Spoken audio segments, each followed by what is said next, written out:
تدبر قرآن امین احسن اصلاحی سورہ نساء بسم اللہ الرحمن الرحیم۔ سورہ کا عمود اور سابق سورہ سے تعلق۔ یہ سورہ اپنی سابق سورہ آل عمران کے بعد اس طرح شروع ہو گئی ہے کہ اس کے ابتدائی الفاظ سے ہی نمایاں ہو جاتا ہے کہ یہ آل عمران کا تکملہ و تتمہ ہے۔ آل عمران کی آخری اور نساء کی پہلی آیت پڑھیے تو معلوم ہوگا کہ جس اہم مضمون پر آل عمران ختم ہوئی ہے اسی مضمون سے سورہ نساء کی تمہید استوار ہوئی ہے۔ گویا آل عمران کے خاتمے اور نساء کے آغاز نے ایک حلقہ اتصال کی صورت اختیار کر لی ہے۔ آل عمران کی آخری آیت یا ایھا الذین آمنوا اصبروا وصابروا ورابطوا واتقوا اللہ لعلکم تفلحون ہے، جس میں مسلمانوں کو فوز و فلاح کی راہ یہ بتائی گئی ہے کہ وہ انفرادی و اجتماعی حیثیت سے ثابت قدمی دکھائیں، آپس میں جڑے، دشمن کے مقابلے میں ڈٹے اور خدا سے ڈرتے رہیں۔ اب اس صورت کو دیکھیے تو اسی اتقوا اللہ کے مضمون سے شروع ہو گئی ہے، یا ایھا الناس اتقوا ربکم، اور آگے آپس میں جڑے رہنے اور مخالفین کے بالمقابل ثابت قدمی کے لیے جو باتیں ضروری ہیں وہ نہایت وضاحت و تفصیل کے ساتھ بیان ہوئی ہیں۔ نوٹ: سابق اور لاحق صورت میں رب کی یہ صورت صرف انہی دو صورتوں کے ساتھ خاص نہیں ہے بلکہ اس کی متعدد نہایت لطیف مثالیں قرآن مجید میں موجود ہیں جو اپنے مواقع پر بیان ہوں گی۔ ثابت قدمی، بالخصوص اجتماعی ثابت قدمی، بغیر مضبوط جماعتی اتصال کے ممکن نہیں ہے، اور جماعتی اتصال کوئی اتفاق سے پیدا ہو جانے والی چیز نہیں ہے بلکہ یہ بنیاد کا بھی محتاج ہے، مثبت تدابیر کا بھی متقاضی ہے، اور اس کو ان فتنہ سے محفوظ رکھنے کی بھی ضرورت ہے جو اس کو درہم برہم کر سکتے ہیں۔ چنانچہ اس سورہ میں وہ ساری چیزیں بیان ہوئی ہیں جو اسلامی معاشرہ اور اس کے فطری نتیجہ اسلامی حکومت کو مستحکم کرنے اور اس کو انتشار سے بچانے کے لیے ضروری ہیں۔ اس سورہ کے مطالب پر ایک سرسری نظر بھی ڈالیے تو معلوم ہوگا کہ اس کا آغاز اس حقیقت کے اظہار سے ہوتا ہے کہ اسلامی معاشرہ اس عقیدے پر قائم ہے کہ مرد اور عورت سب کا خالق اللہ وحدہ لا شریک ہی ہے، اسی نے سب کو ایک آدم و حوا سے وجود بخشا ہے،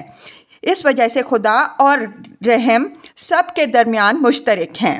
اس کے بعد معاشرے کے سب سے زیادہ کمزور عناصر یتیموں اور عورتوں کے حقوق معین فرمائے ہیں اور ان کو ادا کرنے پر زور دیا ہے۔ پھر اسی تعلق سے وراثت کی تقسیم سے متعلق قانون کی وضاحت فرمائی ہے۔ پھر مسلمانوں کے باہمی حقوق و فرائض پر زور دیتے ہوئے اللہ، رسول اور اولو الامر کی اطاعت پر سب کو مجتمع و متفق رہنے کی تاکید فرمائی ہے، اس لیے کہ اسی چیز پر اسلامی حکومت کی بنیاد ہے۔ اس کے بعد تفصیل کے ساتھ منافقین کی کلی کھولی ہے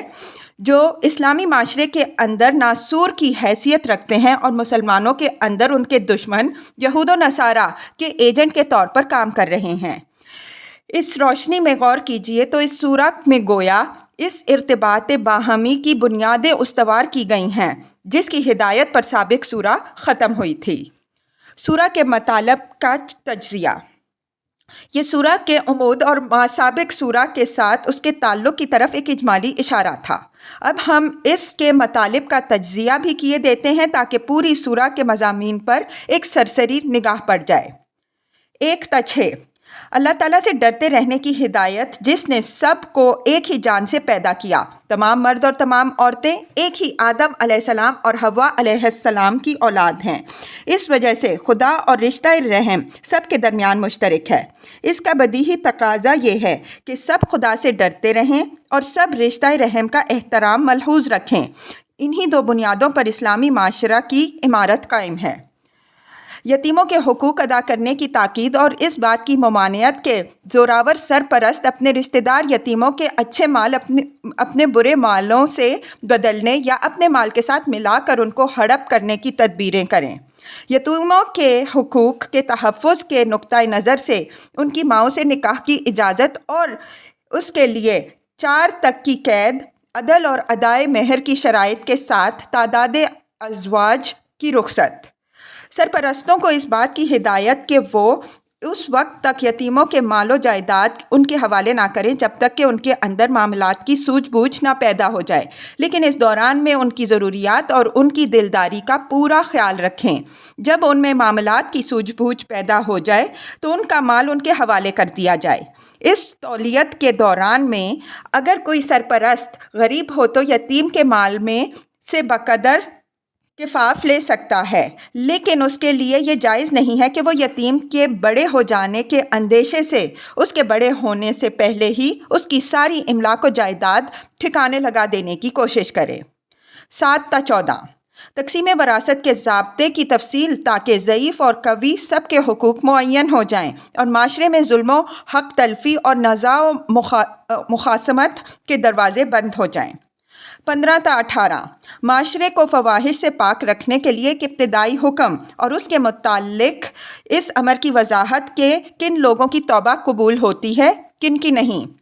19 تا 21 اس امر کا بیان کہ عورت مال وراثت نہیں ہے کہ باپ کی منکوحہ بیٹے کو وراثت میں ملے گی۔ عورتوں سے اپنا دیا ہوا مال واپس لینے کے لیے ان کو تنگ نہ کیا جائے۔ اگر کوئی شخص ایک عورت کو چھوڑنا اور دوسری سے نکاح کرنا چاہتا ہے تو محض مال اینٹھنے کے لیے پہلی کو تہمت اور بہتان کا ہدف نہ بنائے۔ 22 تا 25 باپ کی منکوحہ کے ساتھ بیٹے کو نکاح کی ممانعت اور ان عورتوں کی تفصیل جن کے ساتھ نکاح ناجائز ہے، نیز شرائط نکاح کا بیان تاکہ معاشرہ بدکاری و بے حیائی اور ظلم و زیادتی کے مفاسد سے پاک رہے۔ جو لوگ اس وقت آزاد عورتوں سے نکاح کی استطاعت نہیں رکھتے تھے ان کو مسلمان لونڈیوں سے بعض شرائط کے ساتھ نکاح کی اجازت اور قید نکاح میں آ جانے کے بعد اگر ان لونڈیوں سے بدکاری کا صدور ہو تو ان کے لیے تعزیر کا ضابطہ۔ 26 تا 28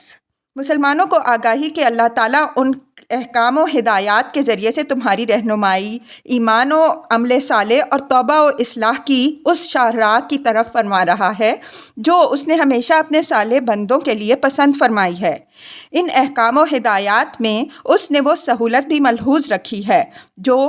لوگوں کی طبعی کمزوری کے پیش نظر ضروری تھی، تو خبردار نفس پرستوں کے ورگلانے میں نہ آ جانا جو تمہیں پاکیزگی کی اس شاہراہ سے ہٹا کر شہوات کی وادیوں میں بھٹکا دینے کے لیے اپنا ایڑی چوٹی کا زور صرف کر رہے ہیں۔ 29 تا 31 مسلمانوں کو ایک دوسرے کا مال ناجائز ذرائع سے کھانے اور ایک دوسرے کا خون بہانے کی ممانعت۔ خدا رحیم ہے، اس وجہ سے وہ چاہتا ہے کہ اس کے بندے آپس میں ایک دوسرے کے لیے رحیم ہوں۔ جو لوگ معاشرے میں ظلم و عدوان کی تخم ریزی کریں گے وہ سب جہنم میں جھونک دیے جائیں گے۔ البتہ جو لوگ بڑے گناہوں سے بچتے رہیں گے اللہ تعالیٰ ان کے چھوٹے گناہوں سے درگزر فرمائے گا۔ 32 تا 33 شریعت میں عورت اور مرد دونوں کے لیے جو حدود حقوق معین کر دیے گئے ہیں سب ان کے اندر رہیں۔ اپنے اپنے حدود کے اندر ہر ایک خدا کے ہاں اپنی محنت کا اجر پائے گا، اس لیے ایک دوسرے کی ریس اور ایک دوسرے کا مقابلہ کرنے کی کوشش نہ کریں۔ خدا نے حقوق بھی معین فرما دیے ہیں اور فرائض بھی، اور وہ سب کو دیکھ رہا ہے۔ 34 تا 35 خاندان اور معاشرے میں سربراہی اور قوامیت کا مقام مرد کو حاصل ہے۔ اپنی خلقی صفات اور کفالتی ذمہ داریوں کے لحاظ سے وہی اس کے لیے موزوں ہیں۔ نیک بیویاں اس حق میں احترام کرتی ہیں۔ جن عورتوں سے سرکشی کا اندیشہ ہو ان کو ان کے شوہر نصیحت کریں اور اگر ضرورت محسوس کریں تو ایک حد تک مناسب ان کو تنبیہ بھی کر سکتے ہیں، اور اگر محسوس ہو کہ فریقین کے اختلاف کی نوعیت کچھ زیادہ شدید ہے تو اس کے لیے یہ تدبیر اختیار کی جائے کہ میاں اور بیوی دونوں خاندانوں سے ایک ایک پنچ مقرر کر دیا جائے جو حالات کی اصلاح کی کوشش کرے۔ 36 تا 40 خدا، والدین، اقربا، یتامہ، مساکین، پڑوسی، عام حصے کے قرابت مند ہو یا غیر قرابت مند، مستقل ہو یا وقتی، مسافر اور غلام، سب کے حقوق پہچاننے اور ادا کرنے کی تاکید۔ خدا کو وہی بندے پسند ہیں جو متواضع اور نرم مزاج ہوں۔ وہ ان لوگوں کو پسند نہیں کرتا جو اکڑنے والے، فخر کرنے والے، بخیل اور بخل کا مشورہ دینے والے ہوں، جو اول تو ادائے حقوق میں خرچ ہی نہ کریں اور اگر کریں تو محض ریا اور نمائش کے لیے۔ ادائے حقوق اور خدا کی راہ میں خرچ کرنے والے گھاٹے میں رہنے والے نہیں، ان کے لیے خدا کے ہاں بڑا اجر ہے۔ 41 تا 42 ان لوگوں کے حال پر اظہار افسوس جو آخرت سے بالکل بے پرواہ ہو کر اللہ اور اس کے رسول کی نافرمانی پر اڑے ہوئے تھے، ایمان و عمل صالح کی صحیح راہ خود اختیار کرتے تھے، نہ دوسروں کو اختیار کرنا دینا چاہتے تھے۔ 43 تا 45 خدا کے سب سے بڑے حق نماز کے بعض آداب و شرائط اور اس کے بعض مفسدات کا بیان اور ان مفسدات کے ازالے کی تدبیر۔ 46 تا 47 یہود کی بعض شرارتوں کا حوالہ جو وہ اسلام اور پیغمبر صلی اللہ علیہ وسلم کو لوگوں کی نگاہوں سے گرانے کے لیے کر رہے تھے، اور اس شرارت کے آخری نتائج سامنے آنے سے پہلے ان کو توبہ اور اصلاح کی دعوت۔ 48 تا 57 یہود اپنی پاکی و برتری کے جھوٹے دعوے کر کے مسلمانوں کو گرانے کی جو کوشش کر رہے تھے، یہاں تک کہ مشرکین کو بھی ان پر ترجیح دیتے تھے، اس کی تردید کہ یہ ساری باتیں محض ان کے حسد کا نتیجہ ہیں، لیکن ان کے حسد کے علی الرغم اللہ تعالیٰ نے نبی خاتم صلی اللہ علیہ وسلم اور ان کی امت کے لیے یہ فیصلہ فرما لیا ہے کہ وہ ان کو کتاب و حکمت اور ایک عظیم حکومت عطا فرمائے گا، اور یہ حاسد یہود ان کا کچھ بھی نہ بگاڑ سکیں گے۔ یہ حکومت گویا اسلامی معاشرے کا قدرتی ثمرہ ہے۔ 58 تا 59 مسلمانوں کو اس بات کی نصیحت کہ اب اہل کتاب سے چھین کر شریعت الہی کی یہ امانت تمہارے سپرد جو کی جا رہی ہے، تو تم یہود کی طرح اس امانت میں خیانت کرنے والے نہ بن جانا، بلکہ اس کو ٹھیک ٹھیک ادا کرنے والا بننا اور ہر حال میں عدل پر قائم رہنا، نیز اللہ اور رسول اور اپنے اولو الامر کی اطاعت کرتے رہنا۔ اس کے بغیر اس امانت کی ذمہ داریاں ادا نہیں ہو سکتیں، اور اگر کسی امر میں اختلاف واقع ہو تو ایمان کا تقاضا یہ ہے کہ اس کو اللہ اور رسول ہی کی طرف لوٹانا، تاکہ اس نزاع کا صحیح فیصلہ ہو سکے اور وہ تمہارے شیرازے کو درہم برہم نہ کرنے پائے۔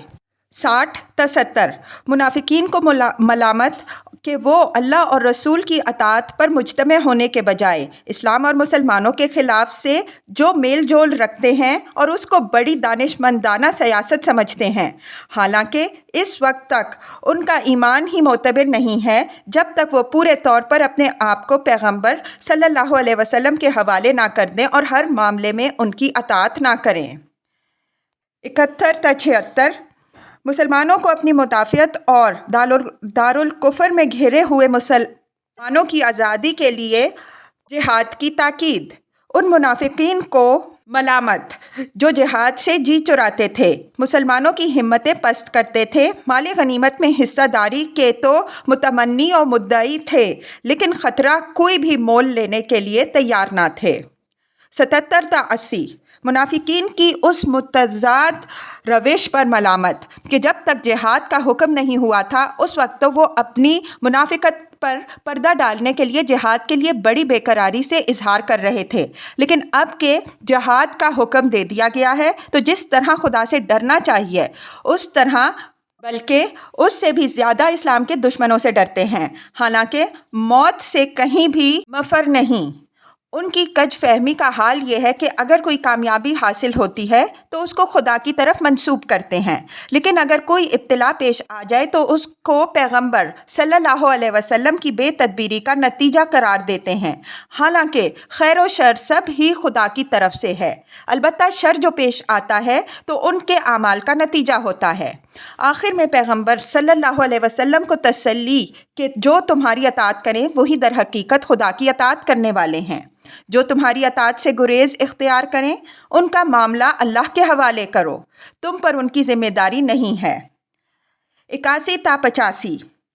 منافقین کی روش کی مزید تفصیل کہ جب پیغمبر صلی اللہ علیہ وسلم کے سامنے ہوتے ہیں تب تو ان کی ہر بات پر سر تسلیم خم کرتے ہیں، لیکن جب وہاں سے ہٹتے ہیں تو ہر بات میں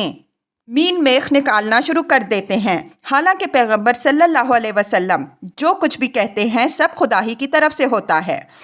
قرآن کی کامل ہم آہنگی شاہد ہے کہ اس میں کوئی چیز بھی غیر اللہ کی طرف سے نہیں ہے۔ پھر منافقین کی اس شرارت کی طرف اشارہ کہ اگر ان کو امن یا خطرے کی کوئی خبر پہنچتی ہے تو سنسنی پیدا کرنے کے لیے اس کو فوراً پھیلا دیتے ہیں، حالانکہ صحیح روش یہ ہے کہ اس کو رسول صلی اللہ علیہ وسلم اور ارباب حل و عقد کے سامنے پیش کرتے تاکہ وہ اس پر غور کر کے اس کے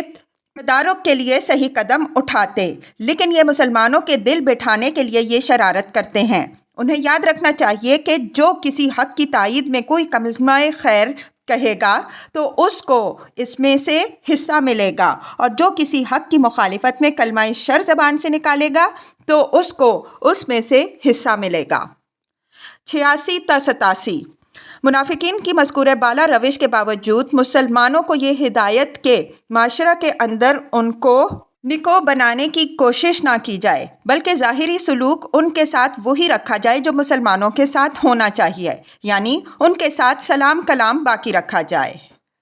88 تا 91 جو منافقین دارالکفر میں پڑے ہوئے ہیں اور جن کی ساری ہمدردیاں کفار کے ساتھ ہیں، دارالاسلام کے مسلمانوں کو ان کے ساتھ اس وقت تک دوستی و حمایت کا تعلق پیدا نہیں کرنا چاہیے جب تک وہ دارالکفر کو چھوڑ کر دارالاسلام کی طرف ہجرت نہ کر آئیں۔ اگر وہ ہجرت نہ کریں تو ان کے ساتھ بھی اسی طرح جنگ جائز ہے جس طرح دشمن کے ساتھ۔ اس سے صرف وہ مستثنیٰ ہوں گے جن کا تعلق یا تو کسی ایسی قوم سے ہے جن کے ساتھ مسلمانوں کا معاہدہ ہے، یا جن کے متعلق یہ علم ہے کہ یہ اپنی کمزوری کی وجہ سے نہ تو اپنی قوم کے ساتھ مل کر مسلمانوں سے لڑنا چاہتے ہیں، نہ مسلمانوں کے ساتھ مل کر اپنی قوم سے لڑنے کی ہمت رکھتے ہیں، مگر جن کے متعلق معلوم ہے کہ ان کے اوپر خود ان کی قوم یا دوسرے کفار کا دباؤ پڑ جائے گا تو وہ مسلمانوں سے لڑنے کے لیے آمادہ ہو جائیں گے، تو وہ دشمن ہی کے حکم میں ہیں، ان سے جنگ جائز ہے۔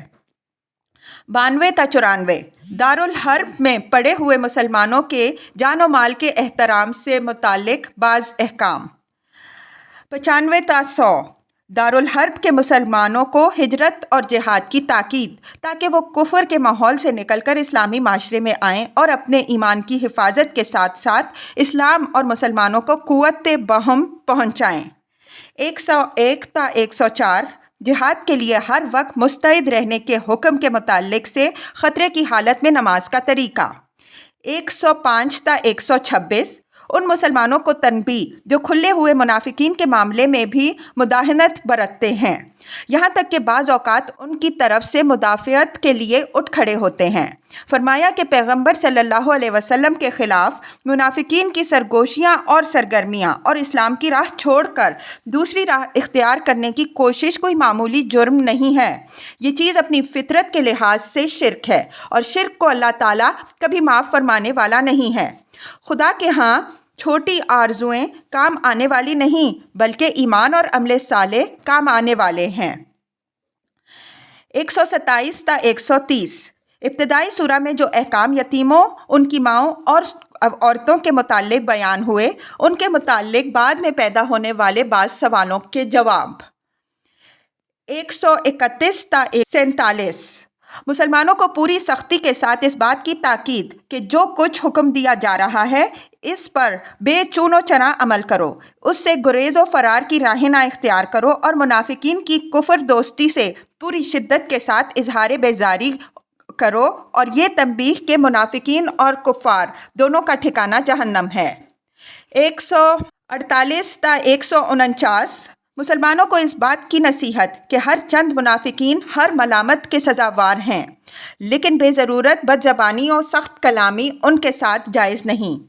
150 تا 162 اہل کتاب بالخصوص یہود کو جو اس مرحلے میں طرح طرح کی سازشوں اور مختلف قسم کے اعتراض سے مخالفت کے محاذ کو تقویت پہنچا رہے تھے، سرزنش اور ان کے اعتراضات کے جواب۔ 163 تا 175 قرآنی دعوت کے مرتبہ و مقام کی وضاحت اور اہل کتاب بالخصوص نصارہ کو دعوت و نصیحت کی کہ اس روشنی کی جو اللہ نے اتاری ہے قدر کرے اور اندھیرے میں ٹھوکریں کھاتے نہ پھریں۔ 176 ایک آیت مبینہ جو شروع میں بیان کردہ احکام کی وضاحت کے طور پر نازل ہوئی،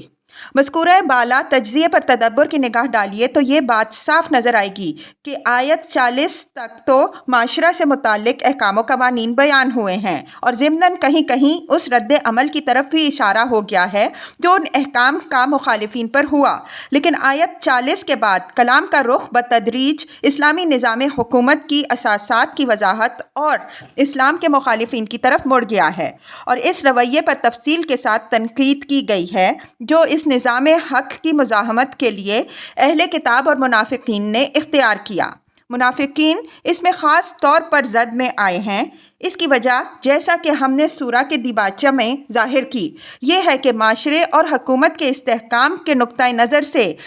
اس مارے آستین گروہ کی بیخ کنی ضروری تھی۔ قرآن کے متعلق یہ بات یاد رکھیے کہ یہ صرف فقہی احکامات کا مجموعہ نہیں ہے بلکہ دعوت کا صحیفہ ہے، اس وجہ سے اس کے لیے اس رد عمل سے تعرض ناگزیر ہے جس سے ان احکام کی تعلیم کے دوران میں سابقہ پیش آیا۔ چنانچہ قرآن ہر جگہ ان احکام کے پہلو بہ پہلو ان حالات سے بھی بحث کرتا ہے جو مخالفین نے اس وقت بالواسطہ یا بلا واسطہ پیدا کیے، اور ان سے بحث کرنا تعلیم و دعوت کے نقطۂ نظر سے نہایت ضروری ہے۔ لیکن جو لوگ قرآن کی اس خصوصیت سے واقف نہیں ہیں وہ اس بات سے حیران ہوتے ہیں کہ ان فقہی احکام کے ساتھ منافقین و معاندین کے اس تفصیلی ذکر کا کیا موقع تھا۔